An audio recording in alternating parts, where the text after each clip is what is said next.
I'm very much a treat yourself for doing the least amount of work possible type of person, and I wouldn't change that for the world. Hi guys, welcome back to my channel. Hope you're good, hope you're well. In today's video, I wanted to share with you, in the spirit of December, in the spirit of self-care. I feel like December is like a month to just recharge and get ready for the new year.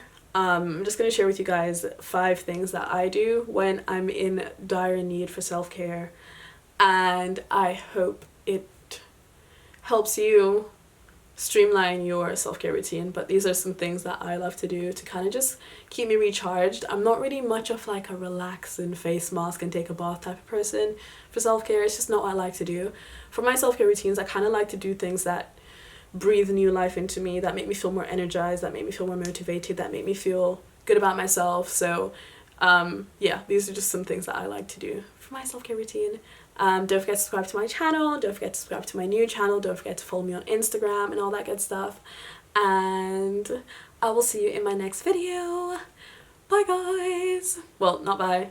I hope you enjoy it. Anyways, the video is about to get started, so keep watching. I find it very difficult to relax, so yeah, I just don't really do relaxing things because then I'm quite a busybody. Like, I need to be doing something, so I find it very difficult to just sit and think. Like, it's very difficult, and it's very painful that it's that difficult. I just wish I was one of the people that could just relax and be free, but that's not the abilities we're blessed with. We're blessed with different abilities. So that being said, I'm gonna take you guys through some things that I like to do to keep me just feeling zen.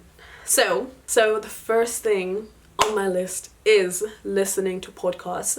This is what gives me my daily boost of energy. Like, it's something that breathes life into me, and even if I'm tired, it gives me the energy to do something, and it allows me to reflect without the silence. I can't reflect in silence, so it allows me to kind of just process my thoughts or say them in a way that I couldn't possibly say them, or just forget the world based on the genre of the podcast. But I love listening to podcasts. So usually I listen to them like on my way to work. I don't tend to listen to them, oh ouch, I don't just flipped myself.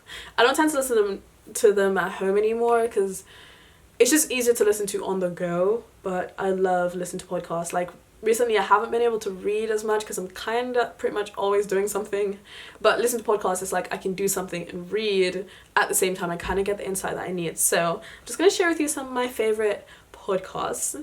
I usually listen to self-help podcasts, so I have a very small list of like other things. Like, I don't really listen to like girl talk, but there are very few that I do that I'm going to share. So first one is The Receipts. I love The Receipts podcast. Like, honestly, these girls can do anything to brighten my morning, and I will literally be in my car dying of laughter by myself on my way to work, and it kind of makes that journey to work a lot easier. So 100% self-care approved.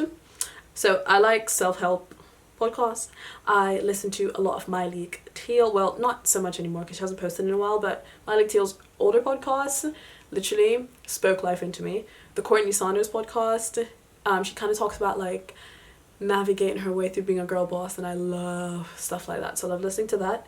The Life Coach School podcast, it's more about mindset, and you guys know I love a good mindset, so that's another one that I listen to. Tea with a Slice of Shade is another podcast I listen to that's more girl talk, but again, it's not something I listen to often, but when I do, that and The Receipts are like 2 of the podcasts I like to listen to, and then everything else is more self-help. But those 2 are more like to get away, and then these are more like to get focused. So podcasting is like my thing. I just love listening. Netflixing, oh my god guys, like when I've had a really long day and I just kind of want to think about zero. I don't want to think about goals, I don't want to think about motivation, I don't want to think about my to-do list, I don't want to think about being a better version of myself, because as great as that is and personal development's amazing, it can also be quite exhausting sometimes. So to just kind of switch off, I don't think anyone understands how much I love watching TV shows. Like, I know a lot of people say that, oh yeah, TV is for brainless, it's brainless entertainment. I don't watch TV, I'm too smart for that. I love TV. Like, I love just watching something that's just going to completely remove me from my own life and take me into another world just for that however many minutes or hours it may be. I literally spent the whole night last night watching The End of the World on Channel 4 because I just love a good series. I love a good series. I love a good series so much. I hardly watch movies anymore because I just love the longevity in a series, the character development. I probably sound too passionate about Netflix right now, but this is literally one of the things that I do when everything gets too much. I can trust Netflix. As I just said, I literally watched The End of the fucking World in one night. If you guys haven't seen season 1, then I wish I was you, but I just finished season 2, which just came out recently. But it's, I don't want to say what it's about, but it's about this boy and this girl who are very weird and awkward, and it's just a weird show, but I love it. Like, the storyline is just top end. Like, it just has you hooked. I was only gonna watch one episode last night, and I watched all it. I watched it from like 10 p.m. to 4 a.m. and right now it's making me jittery, but it was worth it. I enjoyed every minute, and now I'm kind of sad that it's finished, but there we go. What else? So I just finished Atypical, which has 4 seasons. I love a series that has like multiple seasons. Atypical was great. It's about this boy that has autism, and him just kind of like navigating his way through the world and doing normal things. Very funny. What else did I watch? The Good Place. I watched pretty much every episode up until season 4. It's just light things that take my mind away from everything else. I love. Well, End of the Fucking World is very light, but you know what I mean. Yeah, The Good Place. But I like series that have every episode available. I don't like having to wait weekly for things. So yeah, if I have to wait weekly, I'm not doing it. Like, I want to watch everything right here, right now. Then what else have I been watching? I think those are the only series that I've been watching right now. But the world can be a lot to consume. So if I can watch something that's just far removed to just as a method of escapism, then I will 100% do that. Yeah. Then my next method of self-care, guys, I love a bit of pampering. So I went to, like, I just love switching up my hairstyle when I need like a energy boost or a refresh or just like a burst of motivation. This is what I mean by like my self-care routine isn't necessarily relaxing. It's more like, I don't know, it's just not necessarily relaxing. It's just things that I like to do to keep me zen. I love switching up my hairstyles. So recently, well, it wasn't recent, it was more like a few months ago, but I got my hair cut at the London Virgin Hair Salon. Now it's time to do my hair. I haven't deep conditioned my hair well in like a long time. My hair, I've neglected my hair. Like, it just needs some loving. So I'm about to go to, well, I need some food. My appointment's not for another hour. It literally takes 15 minutes to get there. So gonna get some food, go to my appointment, and then let's see how my hair transformation goes.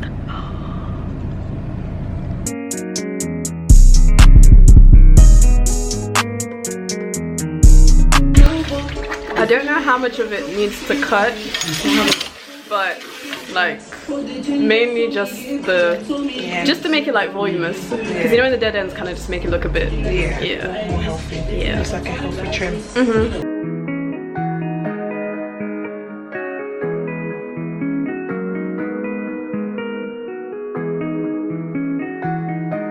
Oh my god, guys, I'm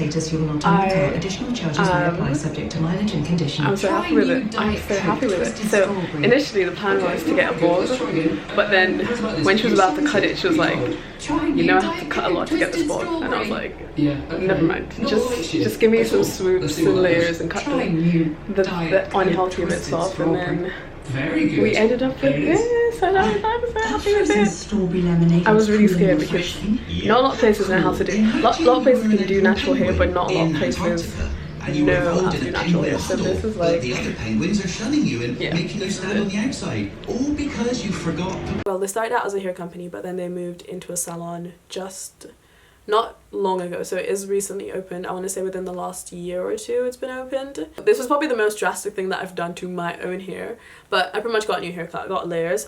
I initially went in to get like the Kim K bob that just falls underneath, but then the stylist that I had, she was just like, you know, if I do that, I'm literally gonna cut like half your hair off. Are you sure? So then I was like, you know what, let's just not go that drastic. I'm not going through anything right now. There's no need to cut half my length off. So then I went for layers, which did take some length as well, but then it kind of kept the maximum length at the back. And to do that, it was only £36 for the cut and style. Then I paid an extra £10 for, because I also did, I went in with a deep conditioner and they just washed and blow dried it for me. But honestly, it was such a relaxing experience. I usually do not like going to hairdressers because I don't like the weights, I don't like how I feel. Like, it just kind of gives me anxiety, but I was so relaxed and I just felt taken care of while I was there. It looked even more amazing than I imagined it to look. I didn't know what to expect because I'm just like, haircuts don't always turn out so good.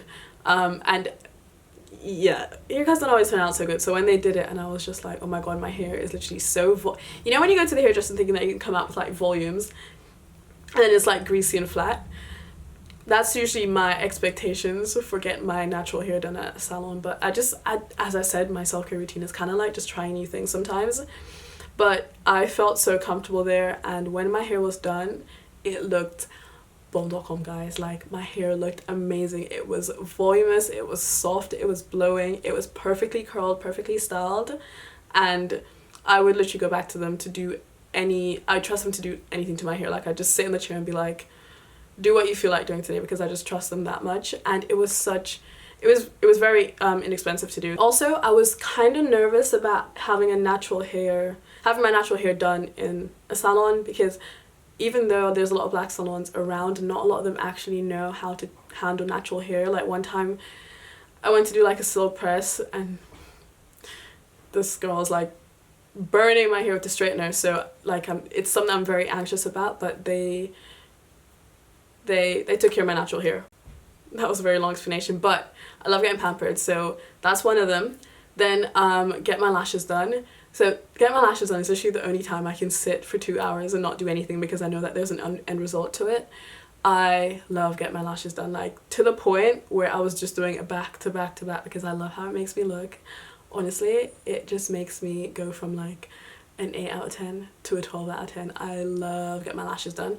And individuals will never do the same thing for me, because I just feel like individuals, they just make my eyes look funny sometimes. Maybe I just don't apply it right, and the stress of applying it, I don't like it. But get my individuals done, now that right there is a self-care routine. Still in the same topic of pampering, I love going to the spa, guys. Honestly, I'm just discovering the side of myself that's a little bit more bougie, because I did not know it existed. But I love going to the spa. I love the sauna. I love a hot tub. I love a spa. And relaxing, as I said, is not my thing. So I do find it very difficult to unwind. But just being in a spa, when I'm done, I'm just like, when I'm in a sauna, like, I just feel like my body just feels so light. Like, as soon as I step in, I feel like every weight on my body has been lifted. I love the spa. So yeah, I'm that girl now. I love the spa. I do. Yes, I do. Okay, so I started talking about listening to podcasts, but guys, recording podcast episodes is so therapeutic, especially being in the industry of personal development. Initially it's like, going to the studio, waking up early, but then when you're done, I feel so refreshed that I just want to keep doing it the entire day. Like, I don't want to do anything else except record podcast episodes, because it's literally me just speaking life into myself, which it's not like it's normal for me to just sit and talk out loud for 45 minutes with a step-by-step guide on how to be better. So during that process, how I feel after is literally a very therapeutic session. So I love recording my podcast episodes. If you'd like to listen to personal development episodes, you should listen to my podcast, because I genuinely think there's gems in there. So it's definitely one to check out. Oh my god, okay, so this is the final one thing that I loved. How many things have I said so far? I don't even remember. But moving my space around. So my next video will be on